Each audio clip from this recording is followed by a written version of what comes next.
Нема повеќе уцени и диктати. Граѓаните добиваат поволности во форма на повисоки пензии и плати. Државата инвестира во инфраструктурата, се градат нови автопати и градинки, а се реконструираат училишта и студентски домови. Минималната синдикална кошничка се намалува, а со тоа се подига животниот стандард на граѓаните. Предизборните ветувања веќе стануваат реалност. Парите од буџетот за 2025 година ќе се вложуваат во капитални проекти кои имаат за цел поддршка на економскиот развој и подобрување на стандардот. Парите од буџетот веќе нема да ги снемува. Доаѓа време на позитивни промени, подобрување на економијата, квалитетното образование и развој на инфраструктурата. Почитувани гледачи, Македонија е во непосредна близина кон членство на Европската Унија. Имаме премиер кој ги штити интересите на граѓаните. Ветувањата од кампањата се претвораат во проекти кои владата предводена од ВМРО-ДПМН ги реализира. Но на не секој тоа му одговара. Но не се, затоа и се онаму каде што се, во опозиција со 5% доверба. Во меѓувреме, економијата напредува, а нови инвестиции го отвораат патот на изградба на нови фабрики, компании и нови работни места. Македонија повторно се наоѓа на бизнис картата и е атрактивна за новите странски инвеститори. Буџетските средства веќе не завршуваат во приватни джебови, туку се вложуваат во образованието, инфраструктурата и зголемувањето на платите. За ова, но и за многу други важни теми и проекти, имам особена чест да разговарам со портпаролот на владата на Република Македонија и член на извршниот комитет на ВМРО-ДПМН Марија Митева. Марија, добре дојде. Добре те најдов, Тино, благодарам за прекрасната најава и после се ова што го кажа некако ми останува многу малку можеби да додадам, затоа што имаш направено една добра слика за тоа какви се моменталните случувања, но ајде ќе пробаме да го задржиме вниманието на гледачите. Така, имаме доста за што да зборуваме, се разбира сите оние проекти кои што владата ги има направено изминативе неколку месеци.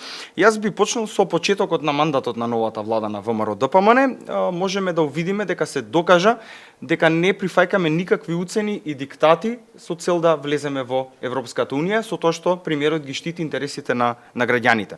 Односно, видовме еден поинаков државнички пристап. Дали со овој поинаков третман, за разлика од претходно, остануваме на патот кон членство во Европската Унија? Кратко и јасно, да. И ќе образложам зошто го мислам тоа.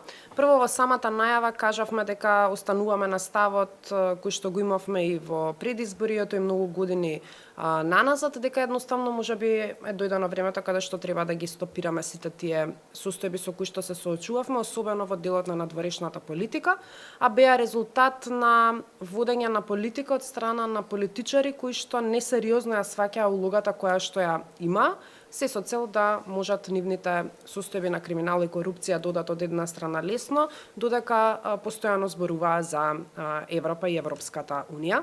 И тоа е состојба која што не донесе до многу големи проблеми, не нас како политичка партија, не само оваа влада, туку и граѓаните во целина. Имавме пристап во дипломатијата кој што не соодветствуваше со очекувањата и она што граѓаните го бара, но мислам дека тоа време е зад нас.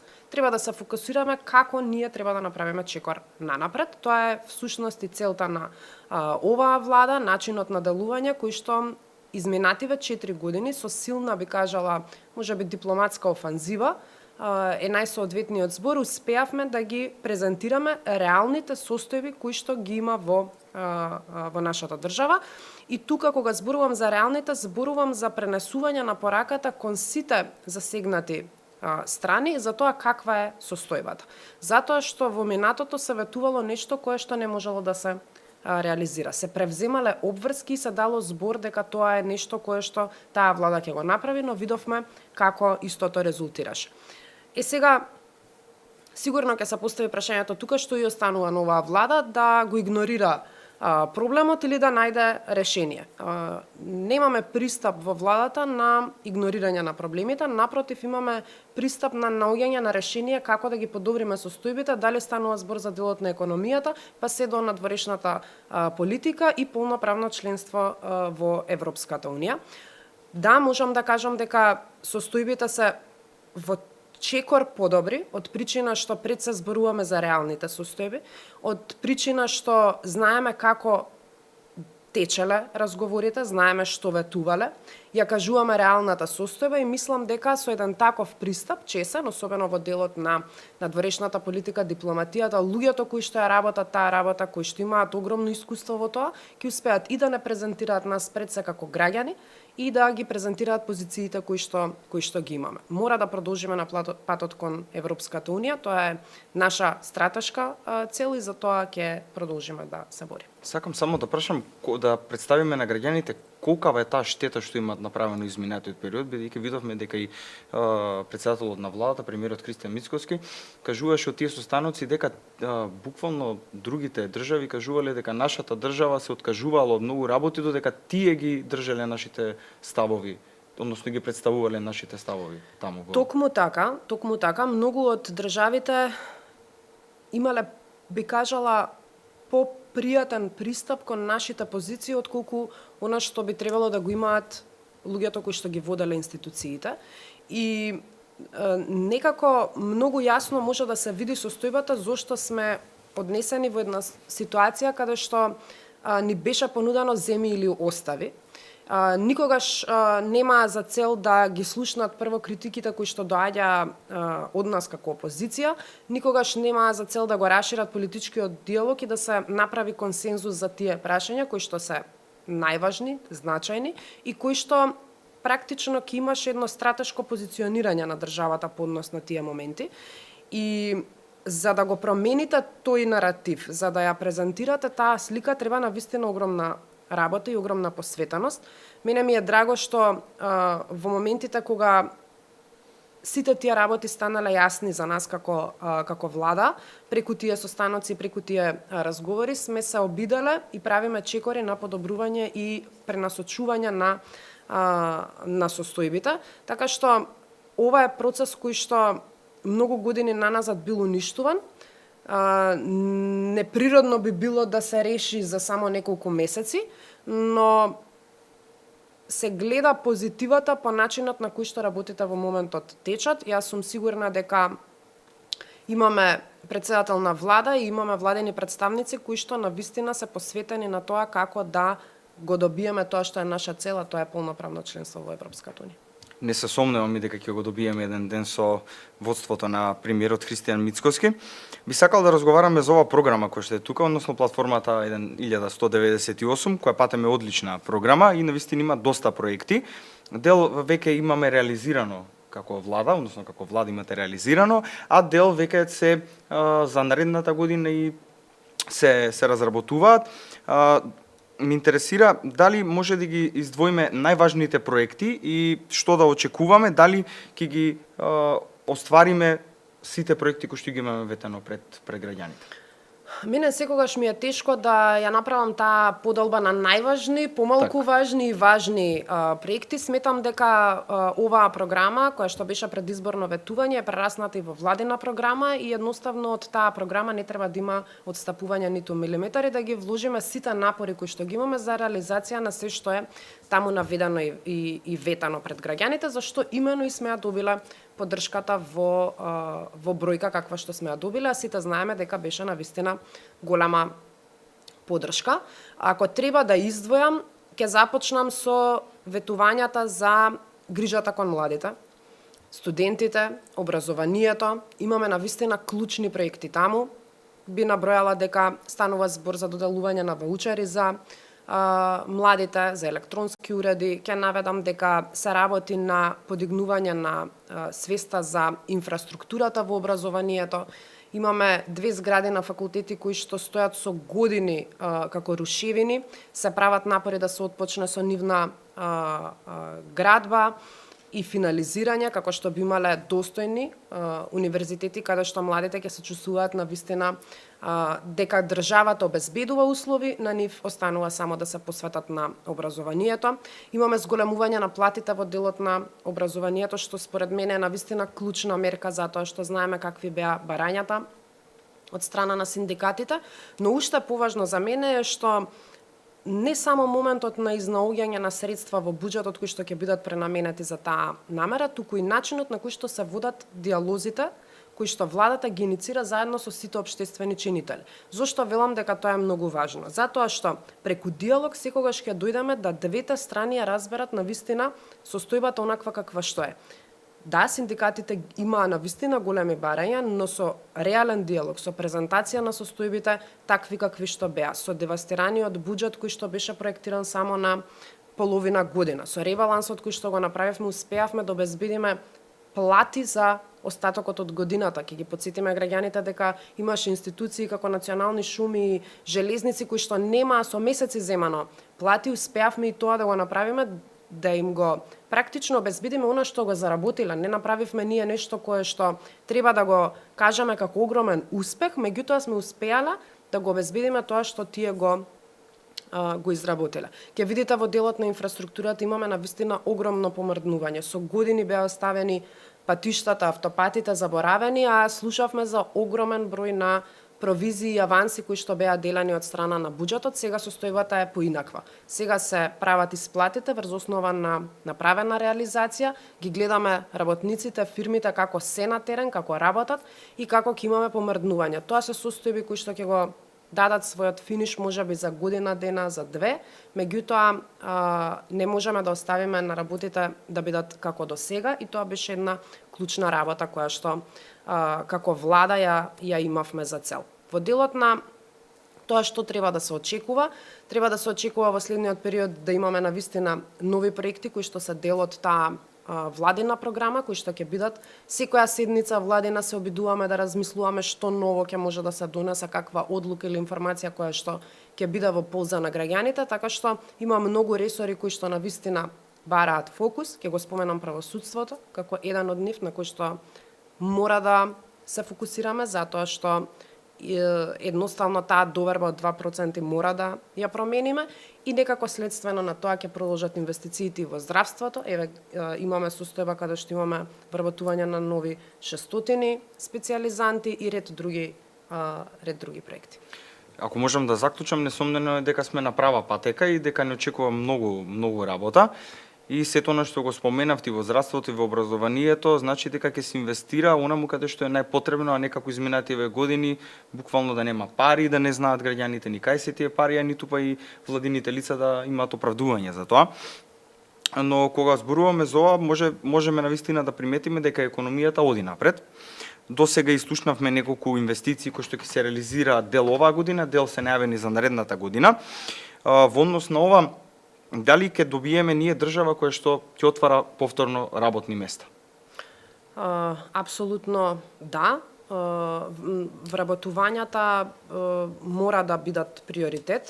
Мора да биде приоритет и подобрување на условите во целина. Мора да биде приоритет давањето на една предвидливост на бизнис секторот, зголемување на производствениот капацитет, затоа што цениме дека во економијата не можете да се фокусирате само на една состојба, при тоа да не повлече и други инвестиции и ресори во кои што треба ние навистина да се насочиме. Најавени се досега 4 нови странски инвестиции, ќе продолжиме и во идниот период да објавуваме како влада склучување на нови договори со странски инвестиции. Сето тоа значи повеќе пари во буџетот, нови вработувања, така што ценам дека новите вработувања секогаш треба да бидат приоритет, но од друга страна мора да размислуваме како да го подобриме и статусот на работникот, но и можностите кои што ги даваат компаниите. Кога сме кај економијата, би сакал да се надоврзам изминатава недела, видовме, односно го добивме новиот председател на Соединетите Американски држави, господинот Доналд Трамп. Исто така изминатиот период видовме дека премиерот имаше доста средби со лица кои што се блиску до господинот Доналд Трамп. Колку тоа нас ке ни значи во иднина Како држава и економија? Прво мора да потенцирам дека стратешки партнер како Соединетите Американски држави и ние како држава секогаш сме имале навистина се извинувам, одлични односи и сум сигурна дека истите ќе се продлабочат, дека ќе продолжат во таа насока и само ќе се подобруваат. Да, факт е дека во дипломатијата кога имате добри односи со луѓе кои што се блиски или директно вклучени во кабинетот на актуелниот председател на Соединетите Американски држави, некако пораката можеби побрзо ќе стига до таму. И можеби тоа можеме да го кажеме како една состојба која што е предност. Во делот на соработката не се сомневам дека истата ќе продолжи и дека ќе се зацврстува. Повторно ке економијата, мислам дека на влада веќе се изгласа буџетот за 2025 година, кој што е навистина голем, меѓутоа за разлика од порано не се сомневам дека ќе оди на правите места каде што треба, а не во нечии џебови. Кои се проекциите на државата за 2025 година? Што може да се очекува од тој буџет? Токму така ти помина на седница на влада буџетот кој што ќе се најде на расправа пред пратениците во собранието, ќе се види развојната компонента на буџетот, ќе се види како се прави една консолидација, како се намалуваат непродуктивни трошоци, како се зголемуваат средствата во делот на капиталните состојби кои што треба да ги подобриме. Сега во делот на бројките јас тука извадив неколку податоци кои што сметам дека се многу важни да ги кажеме. А прво е дека ќе имаме мерки и политики за фискална консолидација и дека ќе имаме раст, односно ќе го поттикнеме тој економски раст кој што е проектиран на ниво од 3,7%, каде што буџетскиот дефицит на 4% и инфлација на 2,2%. И ова се некои бројки кои што даваат една добра слика за тоа за каков буџет станува збор. Ќе видите во рамки на буџетот дека имаме зголемување во делот на средствата во здравството за ранливите категории на луѓе, во делот на инвестициите, во делот на она што значи зголемување на платите и блок дотациите кои што од образованието треба да одат кон општините. Така што во сите сегменти имаме фокуси бројки кои што значат раст, кои што ќе бидат во една рамка на рационално трошење, а од друга страна она што навистина ги интересира граѓаните и што ценевме дека мора да го направиме како влада е да се намалат оние непродуктивни трошоци за мебел и опрема кои што во минатото навистина во сите буџети биле со огромни стапки. Така што се надевам на продуктивна расправа по однос на буџетот во рамки на собранието. Јас во делот кога се правеше оној ребаланс на буџетот бев во собранието како пратеник и жалам што имав прилика да видам какви беа аргументите и амандманите кои што доаѓаа од опозицијата во тој момент во собранието.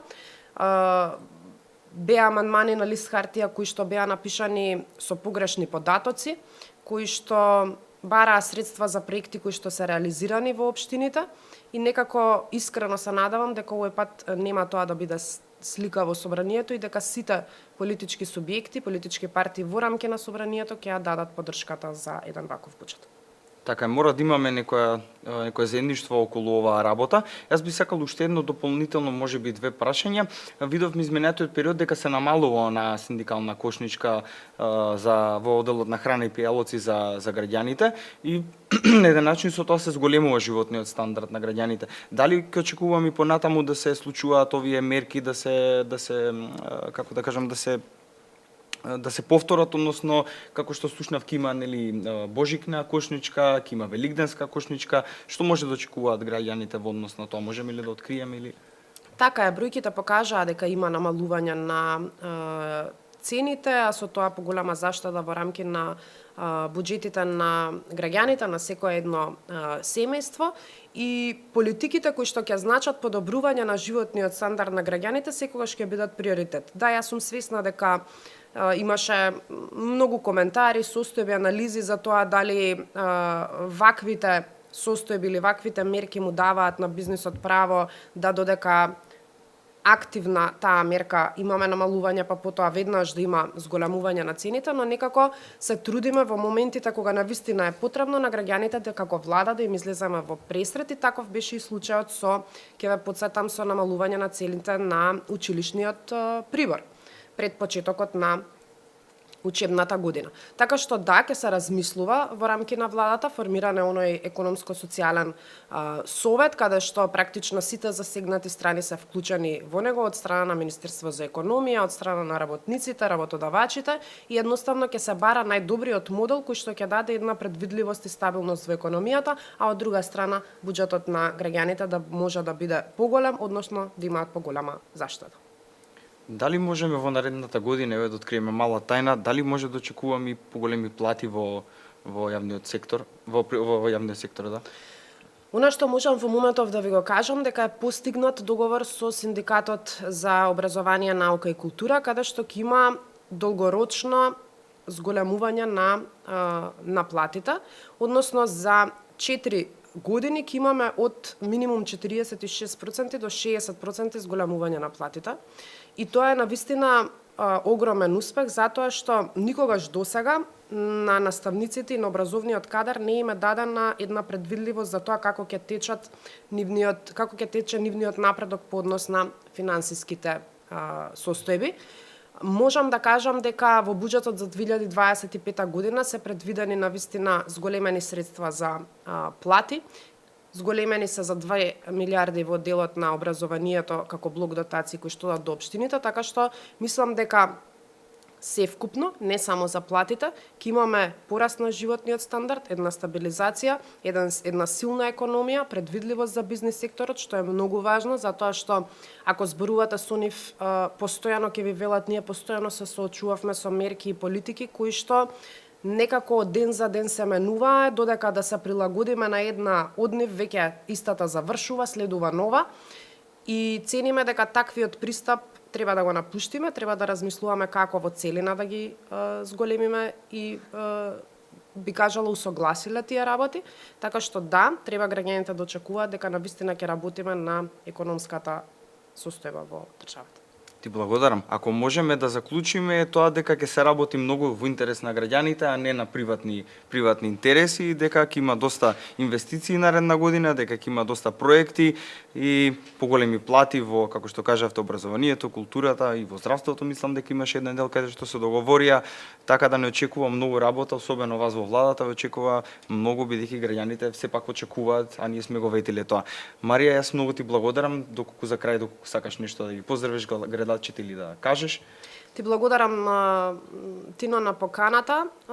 Можам само да кажам дека посветеноста која што владата ја има во моментот е едно многу поразлично темпо од се она што претходно се случувало годините. За да започнете да ги помрднувате процесите, треба многу посветеност и работа, од што оваа влада ни најмалце не бега, туку напротив го дава апсолутно целиот свој ангажман во подобрување на состојбите. Од друга страна, тука е и законодавната власт, која секојдневно преку носењето на нови закони влијае врз подобрување на состојбите. Наш приоритет останува справувањето со криминалот и корупцијата. За состојбите кои што биле направени, одговорност мора да има, така што дел по дел работите во целина ќе се менуваат, а фокусот останува навистина голем. Ти благодарам, Марија, за ова вечерашно гостување. Ви благодарам и вам, драги гледачи, што не следите, не поддржувате. Се надевам дека го задржавме вашето внимание, а ние се гледаме во среда во 20 часот на Facebook и YouTube каналите на ВМРО ДПМН. Поздрав и секој добро.